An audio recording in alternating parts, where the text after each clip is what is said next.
Growing up in an ethnic household is purely character building only if you know how to navigate it. The average young person today is anxious, low self-confidence, low self-esteem, lives a double life, and some people even go as far as living or entering a life of crime or being degenerate, drinking, partying, and sleeping with people every now and then just to cope. The thing about growing up in an ethnic household is there are a lot of negative programmings, but it doesn't mean that you have to run with that forever. Part of growing up is accepting accountability and moving forward to rectify what wrongs that were made. And I am a survival story. I'm here telling you the story of someone who grew up in an ethnic household and learned how to navigate it, especially from an emotionally intelligent perspective. Someone that had to heal themselves emotionally who used to be an avoidant. A lot of people do not live to tell the story. I know so many people who have completely thrown away their lives because they grew up in an ethnic household and they didn't know how to navigate. They either enter a life of crime in prison, unfortunately lost their life. Some end up in a mental home. Some people end up just sitting at home, not knowing what to do with their lives and settling for mediocrity. So this video, I'm going to help you guys navigate an ethnic home because I don't want you guys to say, oh, I hate my family, I hate my life, and I don't want to be here anymore, because that isn't fair to you, nor is it fair to everyone around you. There is a way around this, and I promise if you sit till the end of this video, I'm going to give you some takeaway points that would at least allow you to improve your life from today. First thing we're going to talk about is, what does love look like in an ethnic home? See, the thing about an ethnic household is love is purely through service. Food, shelter, you probably get some money. There's some sacrifices that will definitely be made, but it's never through emotion. Nobody's going to sit there and ask you, how are you? Nobody's going to sit there and talk to you, listen to you, and love you for who you are. And I realized this when I was in secondary school. When you're in secondary school, you start to become aware of everything that's going on around you, i.e. you get compared to people. How many of you guys remember the first time you started or you were being compared to someone, whether it was your sibling, whether it was a family friend, or whether it was your cousin? And the thing about this is, parents don't realize how bad this is for the child.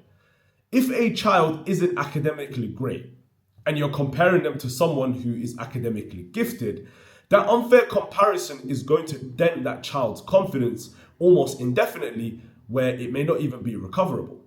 The amount of people I know, and bearing in mind, I'm a exception here. I was actually good academically, even though I used to get suspended. We'll talk about that in a bit, but academically, I was always doing well. So for me, comparisons didn't hurt me as much. But I have friends that I know that always used to be compared where they weren't really academically great.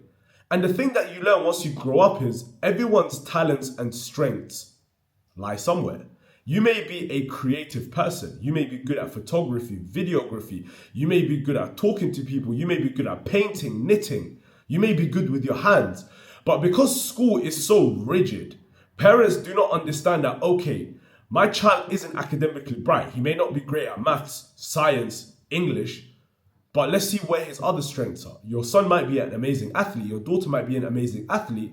But if you constantly compare them to someone, you're really ruining their confidence, which is why, as I said, for most of you guys watching this video, one of the biggest reasons why you lack confidence, quite simply, is because you are constantly being compared from a child. Another thing you end up realizing is your grades are your identity. The issue with ethnic households are you are valued for what you produce, which is such a shame, because you think that your families are meant to love you unconditionally, which they probably do deep down, but the way it materializes in real life is, if you're not getting good grades, you are a loser. If you are not performing well in school, there's no hope for you. And now what ends up happening is, to the child that isn't good academically, what do they end up doing now? Most parents do not acknowledge, but you lose your child in the home and then they go to the street. The street doesn't steal your child. You lost your child in the home because you couldn't cater to them. It is a hard pill to swallow. How many parents can actually sit there, put their egos aside and tell themselves, or tell their child, look, I let you down. I wasn't there for you. And I don't blame parents entirely, because end of the day, the formula I try to give to most young children or even people in their early 20s is, if somebody had a formula and that formula got them through the toughest times in their life, will they change that formula? Probably not. What does that mean if I were to contextualize it? If your parents had a set identity and set methodologies, and it took them from a war-torn country or impoverished country and it took them to the West, allowed them to work, build a family, give you shelter, give you education, why would they change that programming that helped them survive? See, the thing about parents is what helped them survive, they cling on to like this. We are more malleable and versatile than our parents, right? Because we've been raised in an environment which didn't traumatize us as much, right? But your parents hold on to their identity like this, which is why as a child, when you tell your parents, I'm not going to university, it's like their heart sinks. And you think to yourself, oh, it's not that deep. Why is my parents reacting like this? Or why are my parents reacting like this? But for you, you're going against the whole entire identity. But to go back to my point earlier, parents don't acknowledge just how much of an impact they have on their children when you are not talking to them based on who they are, rather what they produce. And I notice sibling rivalries happen for a reason. Imagine you live in a household where there's that golden child, that perfect child, and your mum is always comparing you to your sibling. Oh, why don't you just be like him? Why don't you be great just like him? Most children become rebellious because they want to prove a point. I was even reading an article not too long ago where they said the average kid that ends up in a life of crime ended up in it because they wanted to be seen. They wanted to be heard. Which sounds pretty crazy when you think about it, because everyone wants to be seen. You know, it's just part of the human nature. It's part of the human nature. We want to be acknowledged. We want to be seen. We want to be appreciated. But if you don't get that at home, it's unfortunate that we seek it outside, where not everyone has good intentions for us outside. And growing up in that type of household now leads to the following outcomes. I've got a list of 5 here that I want to discuss with you guys, where number 1 is confidence. Constant criticism and comparison kills your self-belief. Parents think that comparison creates competition, but the reality is it kills individuality.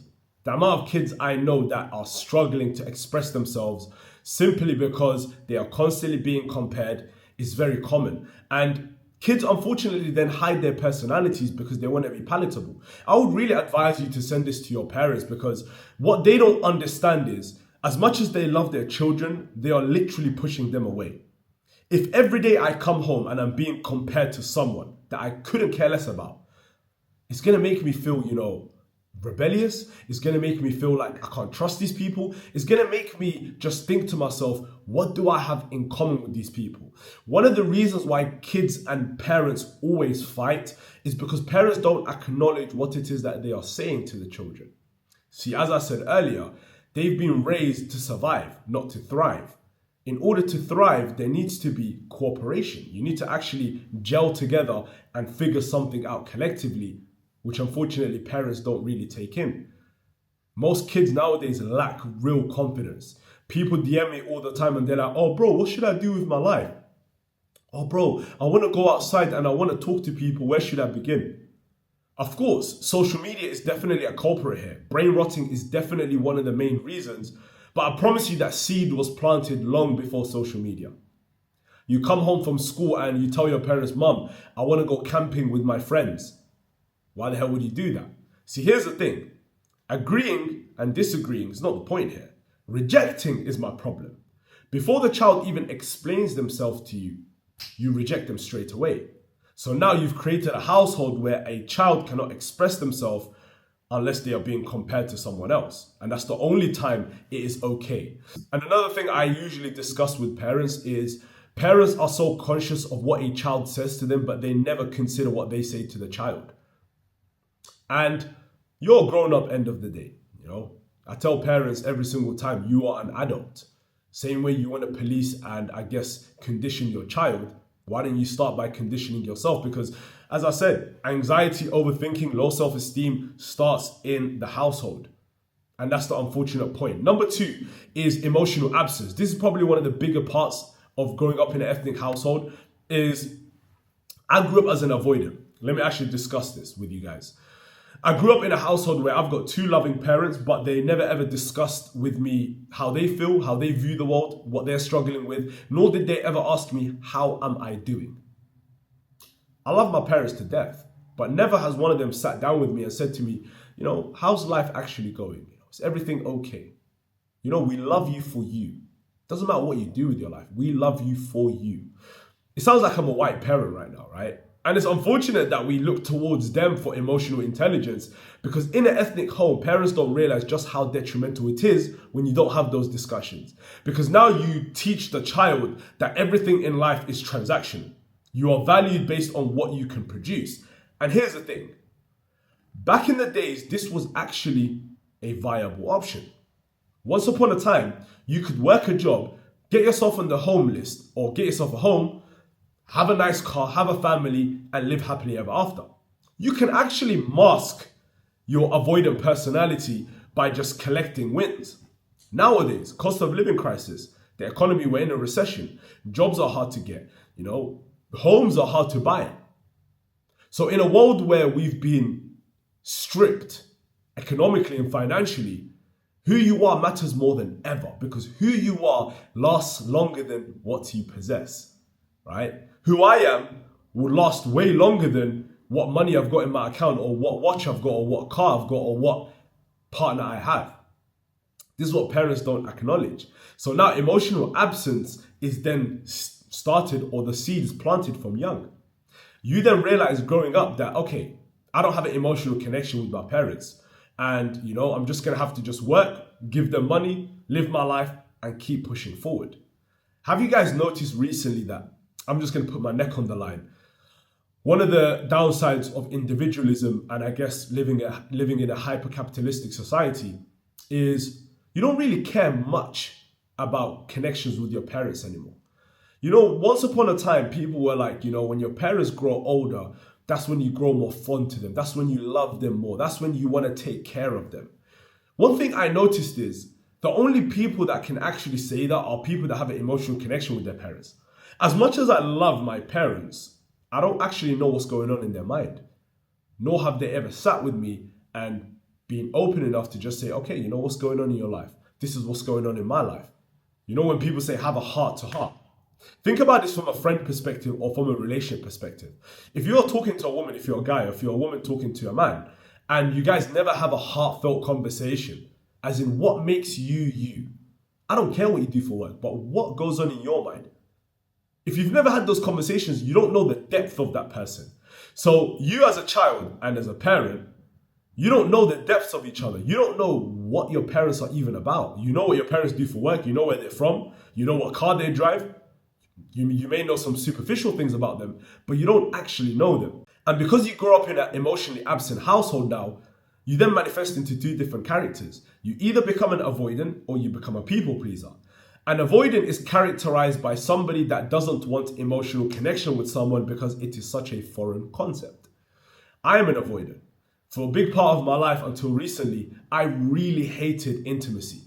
As in, if someone said they cared about me, that's cringe. If someone sent me a message showing appreciation, I would just give them a thumbs up. I literally rebuked it. It used to trigger my gag reflex. Like, that is absolutely cringe. Get it away from me. Do you know how sad it is, the fact that I think it's cringe when that is what makes us human? Do you see how unfortunate that is? And that is the product of being an avoidant. But here's the thing. A lot of people usually try to level with me. And I had someone, and I love people that have different perspectives, by the way. I love people that can challenge me. Someone said to me, being an avoidant isn't that bad. You can actually get very far in life. And I said, yeah, you can. You can become very successful financially being an avoidant. You can have great friendships being an avoidant. And I'll tell you guys why. An avoidant means you don't invest too much in relationships because you're apprehensive by nature. You know that if someone moves left, you can cut them off. You know that if someone doesn't respond to you, you can cut them off. You know that if a woman doesn't fall in line in regards to whatever it is you're looking for, you can cut them off.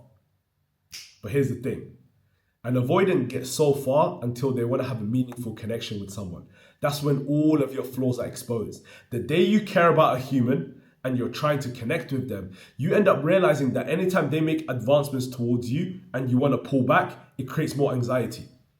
Avoidants are very anxious, by the way. Every person that they care about, that they push away, they really become anxious about it, and it constantly replays in their mind. So, as I said, growing up in an emotionally absent household leads you to become an avoidant. And being an avoidant isn't conducive to your growth, because end of the day, how can you say you have a friend if you haven't showed that you care about them? How can you tell me that you love someone and you don't show them that you love them? There's no weakness in showing someone you care about them. There's no weakness in showing appreciation. Now, the other side of avoidant is being a people pleaser. If you grew up in a household where you had to put everyone's needs first, and then yours second, or sometimes even third, or even fourth, you end up growing up not having any boundaries. So I'll give you an example. If you were a kid and you came home from school after a long day and you probably had sports, and you come home and your mum says you have to clean up the household and then you have to take care of your siblings, and you can't say no because you grew up in an ethnic household where there's no reasoning. If you say no, your mum's going to take that as a direct attack. Now what happens is you've grown up your whole life having to put all of your feelings aside, having to put all of your needs aside just to make sure the house functions. So you sweep up dad's mess, you sweep up mum's mess, you sweep up all of your siblings' mess.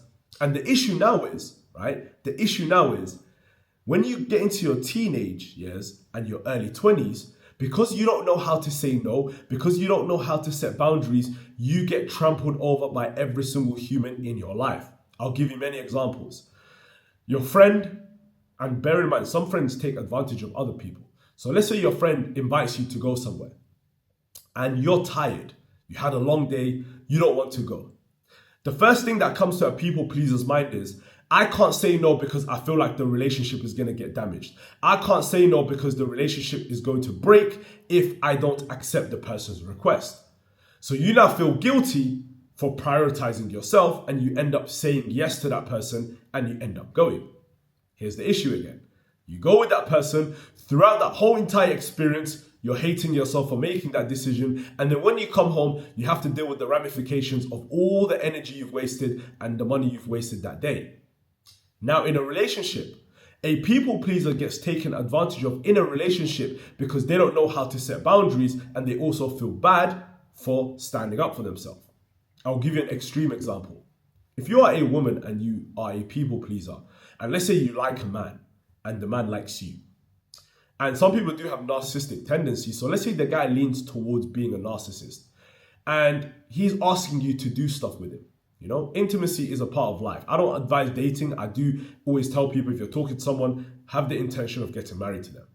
So now, because you are a people pleaser and you don't know how to say no, that guy may ask you to do some things, oh, let's go out, let's try this, let's have fun, let's play around. Do you know what dilemma you end up in?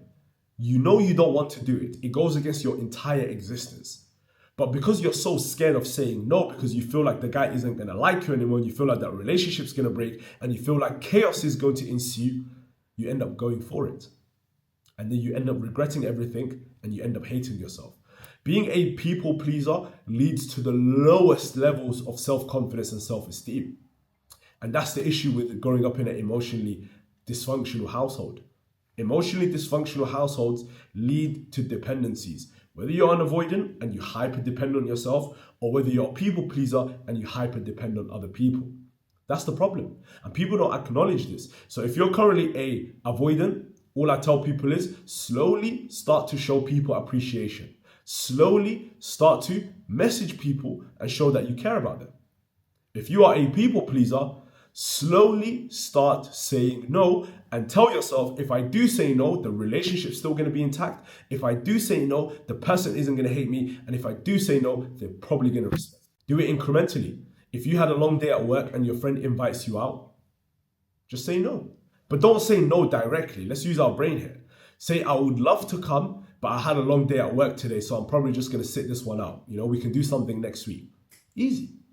I didn't say no once, but I implied no. That's what people need to start learning, and that's what emotional absence does. Emotional absence, unfortunately, robs us from living. A lot of people tell me, I don't need friends. You do want friends, but you've taught yourself you don't need friends because you are scared of the vulnerability that comes with it. Again, acknowledgement is power. Now, the third thing of growing up in an ethnic household is career and misdiagnosis. This is a very touchy one for me. If you're an academic student, you're praised. If you are a student that struggles academically, you are labeled as lazy. I read something a year ago that really changed the way I see ethnic households. A lot of ethnic parents have egos. They don't want to admit that their child needs help. So if you go back 20 years ago, so 15 to 20 years ago, even 30 years ago, where there was not much education on ADHD, autism, and overall being on the spectrum. Do you know how many kids that went undiagnosed and because they weren't good academically were told that you are lazy and you are stupid, and then decided to give up on life, turn to a life of crime, or become a degenerate, not knowing that they were undiagnosed the whole time? And this is the issue of growing up in an ethnic household. Everything is reputation based. You tell a parent, I think your child has learning difficulties. They're going to look at you and say, how? Could never be my son. My son just needs to work harder. Or my daughter just needs to work harder. I know many cases. I know someone that wasn't really academically smart because he was autistic, and he ended up in a life of crime. Ended up getting stabbed. Now he's at home rotting away. But the parents don't want to admit it. It's like, oh, my son is good. He's okay. He's just staying at home. He's avoiding the outside world. Where do we draw the line? This is the problem that parents have, where it's like growing up in an ethnic household, there's a lot of misdiagnosis that happens. A lot of people that are even on social media that consume content probably maybe have learning difficulties. But if you've been told that you're silly, you're stupid, you can't really think about things, you just have to work harder. It's because you're playing games all the time. ADHD is another thing, right? Parents think that, the child's just hyperactive and, he lacks focus because he's lazy. But why is it a child can play games for 20 hours but can't sit down for 1 minute? ADHD is a real thing, and you need to learn how to deal with it, especially in this day and age where it's becoming more and more prevalent because of technology, diet, and overall lifestyle. We need to start taking this more importantly. And the next thing I want to discuss, I guess, is perfection and shame. Growing up in a household where there's the golden child and where's the child that doesn't fit the mold. I spoke to you guys about the child that isn't really up to the scratch, right? The child that isn't academically smart, the child that's very naughty. Typically, those children either find their way or they succumb. I spoke about that already. But one thing I want to touch on is the golden child to burnout pipeline, right? It's a very interesting concept. There's a lot of children that were branded as the golden child. He's so good. He's so smart. He's so obedient. And growing up, their heads were being pumped. But what I noticed about all of these kids are, they are never allowed to express themselves. Is the child a golden child because they are good overall and competent, or is it because they are palatable and they are just obedient? There's a bit of a difference there. And I noticed this because I've got 3 examples, right? And all 3 of these examples end in misery. One of them, amazing kid, great kid. Academically it was decent, but he was such a good kid. And because he was kept in the confines of, oh, you're just a good kid, keep being a good kid, and everyone's going to follow you, he ended up crashing out when he was 19. He ended up going to uni, and he went uni outside of London, and he ended up partying, drinking, ended up getting a tattoo, earring. Bearing in mind, conservative Muslim household to doing that. And, parents are shocked. How could my son do this? But the thing I noticed is, when you brandish your child as the golden child and you can't do any wrong, when in reality all you're doing is limiting their flexibility and their individualism, they explode. And the other 2 was literally going down a life of crime. Full 180, was going straight. Something ended up happening in their life. And the thing I noticed is, and I've actually thought about this, when a child's brandished as a golden child, they are not really considered outside of whatever it is that they show up for. As I said earlier, you are valued based on what you produce. Very unfortunate. So now what ends up happening to most people is they end up living life. Yeah, you're such an amazing kid. You're such a good kid. But what happens when you no longer meet that mark? So let's say you are an academically sound student. You are smart academically. Let's say now you go into the real world and you're struggling to get a job. If everyone valued you based on what you were producing, when you no longer produce it, you go through an identity crisis. And that identity crisis knocks the wind out of your sails, which is why you have so many kids that are so anxious, so overwhelmed, because once upon a time they were a golden child and now they cannot seem to do anything. And this pipeline happens across life. How many of you guys know sports, footballers who were so good when they were young, all of a sudden they lose it? For example, Dele Alli just came to my mind right now. On top of the world, golden boy, golden child. You get so much media coverage. Everyone fills up your head with air. But then guess what? You're not allowed to be yourself. So now what happens is you end up living a double life. And when you end up living a double life, because one of the lives is more in tune with who you are, and the other life is something you do to pretend and I guess be palatable, the one that's true to you is always going to give. And it's just a matter of time, which is why people kind of capitulate, they implode, and then you see them having a crash out when it was leading to it the whole entire time.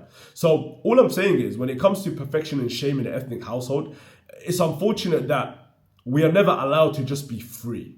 Son, if you come home today and you express something to me that's been bothering you, I'm going to listen to you. Rather, it's always something like, you should never be doing this. Why are you like this? Don't ever think about doing this, which then leads you to a life of just constantly shaming yourself. And the last thing I guess I want to say is identity and relationships. When it comes to growing up in an ethnic household, a lot of young kids end up living a double life, as I discussed earlier, right? And the reason why double lives come about is, if I can't be myself at home, I am going to find my true self outside. Some people take it very extreme. A lot of you guys watching this video may be living a double life currently, but it's just the unfortunate byproduct of not having a safe household. And even when it comes to finding a partner, there's a lot of pressure on young people to find a partner. But here's the thing, when you find someone, you're being policed about it anyways. Oh, why are you marrying that person because they're from this culture? Why are you talking to this person? We don't want them. And there's a lot of policing that happens. There's a lot of cultural things that are imposed into households where kids are then not allowed to spread their wings. So now, at this point of the video, I want you guys to acknowledge that there is a way out of it. I spoke about all the negatives because I want to get to the point where I give you the positives. The first thing is the turning point. What doesn't work? Because a lot of people use the wrong formulas to navigate an ethnic household. Number one being trying to change your parents. You cannot change your parents' actions. Most kids focus all of their efforts and energy on, oh, I'm trying to change my parents' mind. I'm trying to change my parents' behavior. Do you know why this will never work? As I said earlier, your parents have a set formula. That formula helped them survive world wars. They went from an impoverished country, war-torn country, came to the West, however they did. They found a job, they worked, they gave you a shelter. That formula for them is the holy grail. That's my identity that I hold close here. So for you to try to change that at your measly age of 18 or 19 is never going to work. You can't change your parents, but you can definitely change how you respond to them. And it actually helps you have a more healthier relationship than usual. If you're spending all of your energy trying to fix them, you're going to drain yourself. But if you spend your energy trying to navigate how you respond to them, now you've got the power. For example, if I know my mum always shouts when she comes home, a lot of you guys can probably relate to this. Your mum comes home after a long day, maybe she's working or she just came home. She comes home, she goes, oh, why is the house so messy? What's going on in this house? No one's trying to help me. And then she sees you sitting there in the kitchen. Why are you sitting around? You're just so lazy. You never help out. You're just useless. You have two choices here.